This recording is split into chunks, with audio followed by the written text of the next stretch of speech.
사도신경 하심으로 신앙 고백하겠습니다. 전능하사 천지를 만드신 하나님 아버지를 내가 믿사오며 그 외아들 우리 주 예수 그리스도를 믿사오니 이는 성령으로 잉태하사 동정녀 마리아에게 나시고 본디오 빌라도에게 고난을 받으사 십자가에 못 박혀 죽으시고 장사한 지 사흘 만에 죽은 자 가운데서 다시 살아나시며 하늘에 오르사 전능하신 하나님 우편에 앉아 계시다가 저리로서 산자와 죽은 자를 심판하러 오시리라. 성령을 믿사오며 거룩한 공예와 성도가 서로 교통하는 것과 죄를 사하여 주시는 것과 몸이 다시 사는 것과 영원히 사는 것을 믿사옵나이다. 아멘.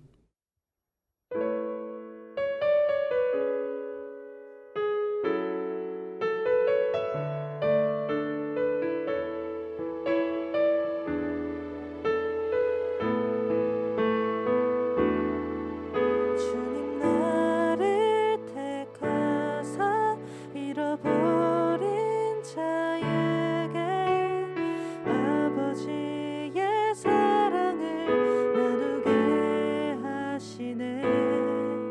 어두움을 밝히며 차가운 마음 녹이는 진리의 빛 전하게 하소서.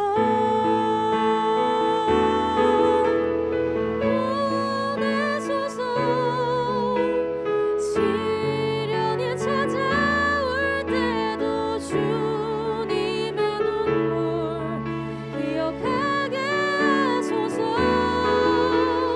보내소서. 주께서 가신 길을 나도 걸어가게 하소서. 성령으로 힘하사 소망 없는 자에게 생명의 그 말씀을 전하게 하시네.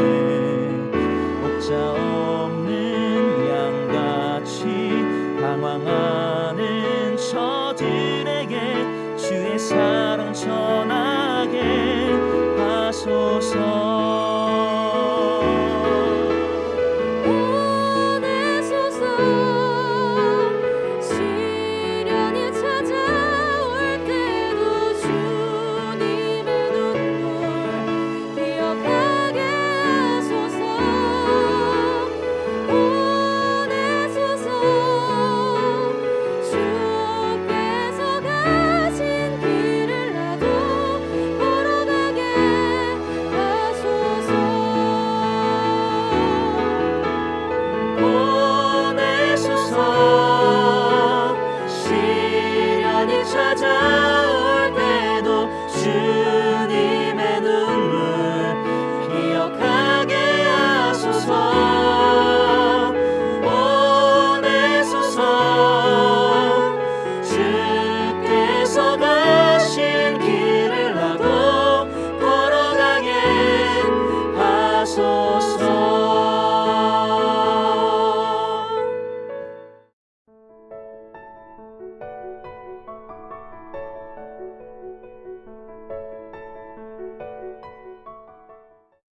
명절 끝날 곧 큰 날에 예수께서 서서 외쳐 이르시되 누구든지 목마르거든 내게로 와서 마시라. 나를 믿는 자는 성경의 이름과 같이 그 배에서 생수의 강이 흘러나오리라 하시니 이는 그를 믿는 자들이 받을 성령을 가리켜 말씀하신 것이라. 예수께서 아직 영광을 받지 않으셨으므로 성령이 아직 그들에게 계시지 아니하시더라. 이 말씀을 들은 무리 중에서 어떤 사람은 이 사람이 참으로 그 선지자라 하며 어떤 사람은 그리스도라 하며 어떤 이들은 그리스도가 어찌 갈릴리에서 나오겠느냐.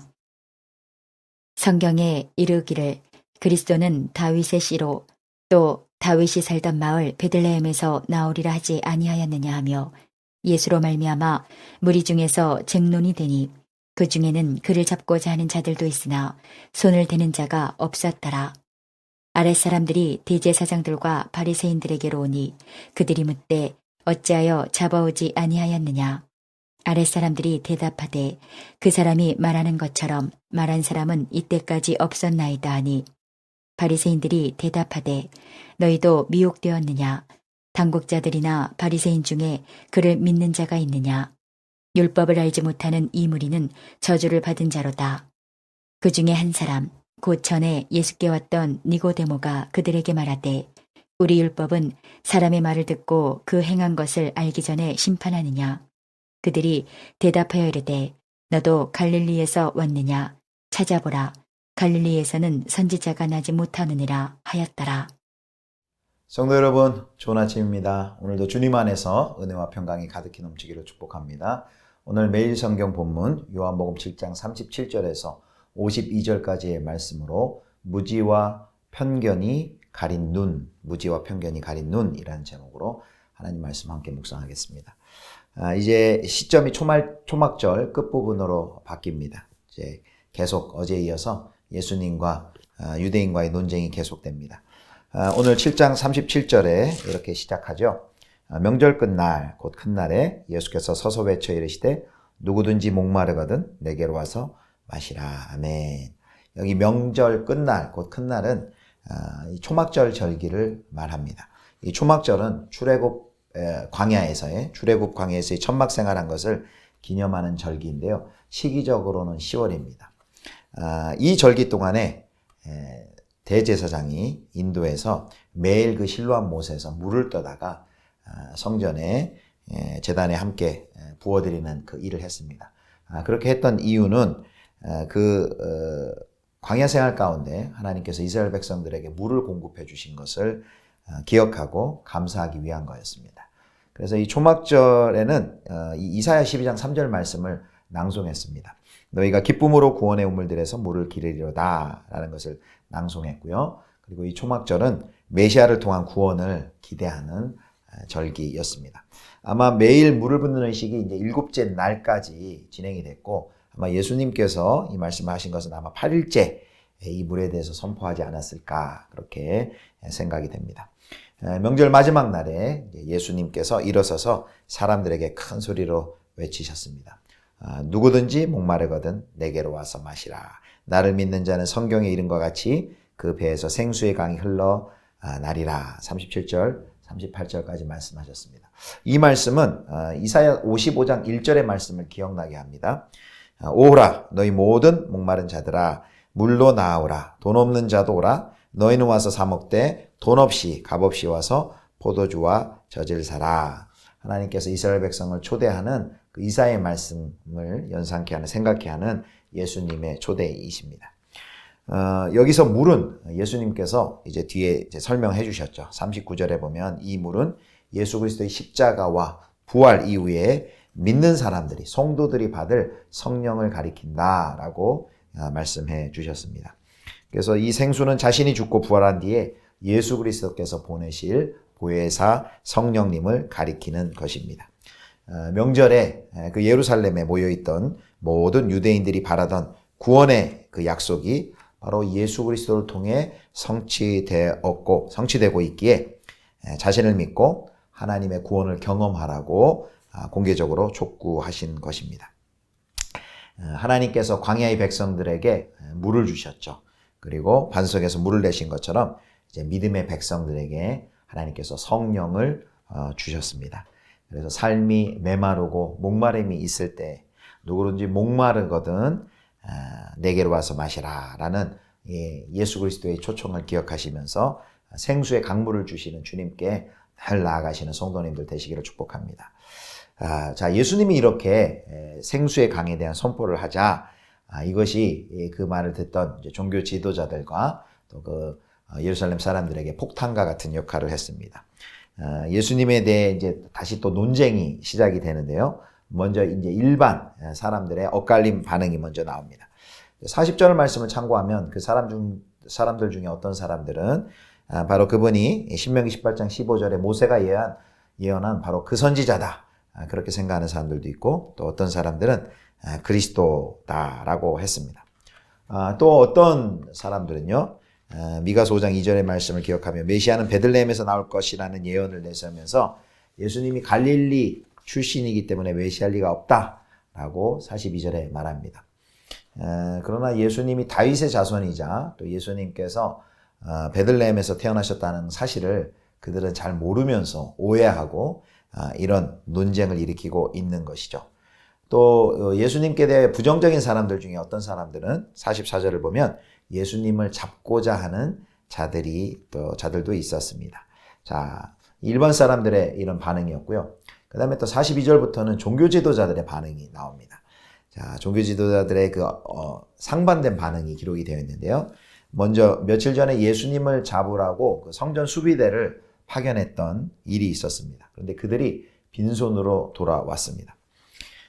예수님의 가르침과 그에게 호의적인 많은 사람들 때문에 그 예수님을 잡으라는 명령을 수행하지 못한 것이죠. 그 대제사장들과 바리새인들이 왜 예수님을 잡아오지 못했느냐고 책망을 합니다. 그러자 그 성전 수비대는 예수님처럼 말한 사람은 이때까지 없었다라고 46절에 말합니다. 차마 그들 입으로는 이제 메시아라고 말은 못했지만 메시아가 아니면 할 수 없는 말을 자신들이 들었다. 그래서 우리는 붙잡을 수 없었다라고 이야기를 하는 것이죠. 그러자 이 종교 지도자들이 47절에 보면 너희도 예수에게 미혹되었느냐? 라고 힐난을 합니다. 핀잔을 합니다. 그리고 또한 설마 당국자들이나 바리새인들 중에 예수를 믿는 자가 있느냐? 라고 말을 합니다. 그러면서 이제 뭐라고 차별과 경멸의 말을 하냐면 율법을 모르는 저주받은 서민 계층이라고 그 현혹된 사람들에 대해서 차별과 경멸의 말을 내뱉으면서 48절을 보면 그들을 폄하합니다. 그런데 가만히 보면 또 바리새인 그 종교 지도자들 안에서도 또 다른 의견을 가진 이가 있었습니다. 바로 1년 반 전에 예수님을 만났던 니고데모가 대화에 참여를 합니다. 요한복음 7장 51절 보겠습니다. 우리 율법은 사람의 말을 듣고 그 행한 것을 알기 전에 심판하느냐. 무슨 말이냐면 율법을 근거로 예수님의 말씀을 듣고 연구한 후에 심판하는 것이 옳다라고 니고데모가 말하는 것이죠. 그 전에 섣불리 저주를 선언하는 것이 합당하지 않다라고 이의를 제기합니다. 니고데모는 신중하게 지금 예수님을 두둔하고 있습니다. 그는 외모로 사람을 판단하는 자가 아니었습니다. 밤에 1년 반 전에 밤에 예수님께 몰래 찾아와서 영생에 대해서 질문하던 그였는데 이제 점점 빛으로 나아가고 있는 모습을 볼 수가 있습니다. 이제 마지막 종교 지도자들이 했던 말을 보겠습니다. 52절 보면 그들이 대답하여 이르되 너도 갈릴리에서 왔느냐? 찾아보라. 갈릴리에서는 선지자가 나지 못하느니라 하였더라.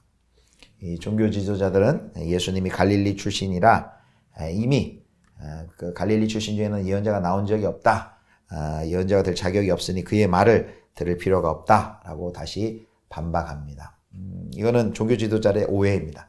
열왕기하 14장 25절에 보면 요나도 갈릴리 출신이지요. 종교 지도자들로서 거짓 선지자들을 분별하는 일은 너무나 중요합니다. 그것은 그들이 꼭 해야만 하는 일이었습니다. 그러나 종교 지도자들의 잘못은 무엇입니까?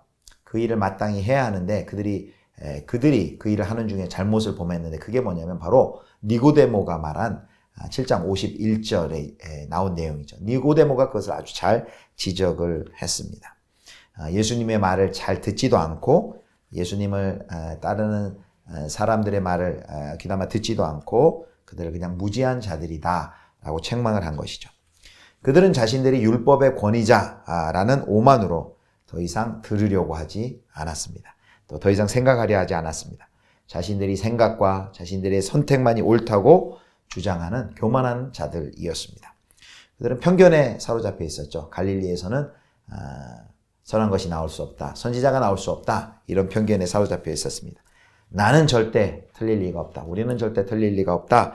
라는 잘못된 확신이 있었고 결국 그 편견과 확신이 그 종교 지도자들의 눈을 가리고 말았습니다.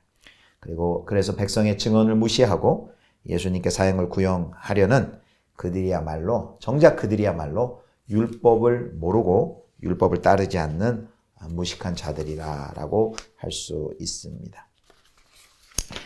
오늘 우리는 본문에서 자신의 무지와 잘못된 편견으로 예수님을 죽이는 것이 하나님을 섬기는 것이다 라고 확신한 그 종교 지도자들의 우매한 모습을 봅니다. 그리고 이런 모습은 역시 기독교 역사 가운데도 계속해서 반복하고 있고 우리 또 주변에서도 우리가 이런 일을 늘 경험합니다. 또 우리도 그런 사람이 될 수가 있습니다.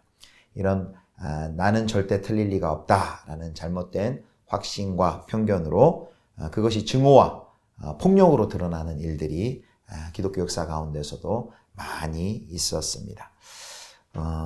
우리가 진리에 대해서 확신을 하지만 무례할 필요는 없습니다.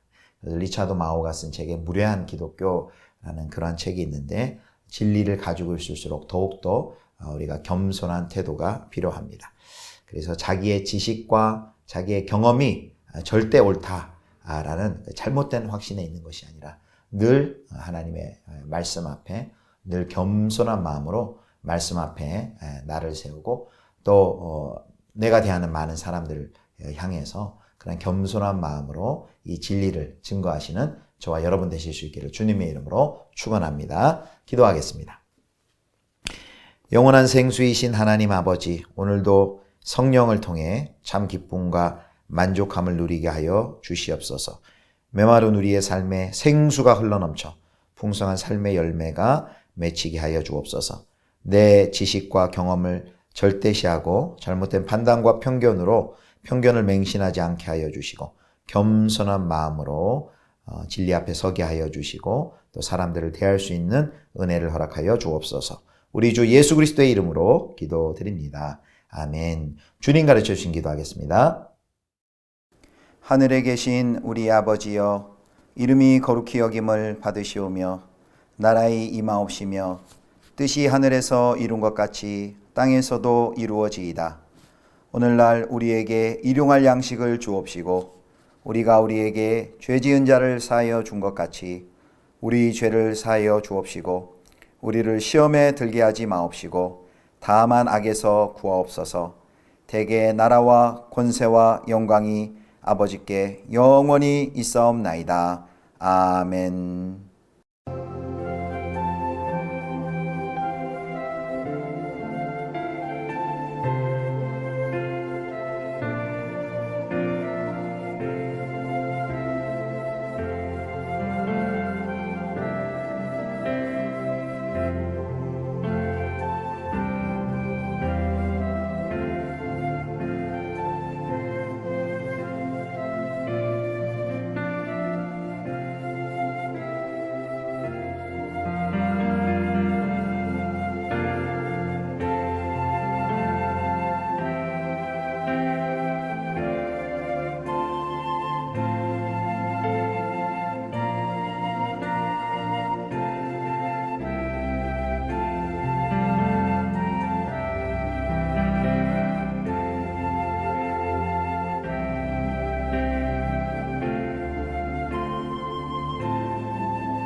주시옵소서.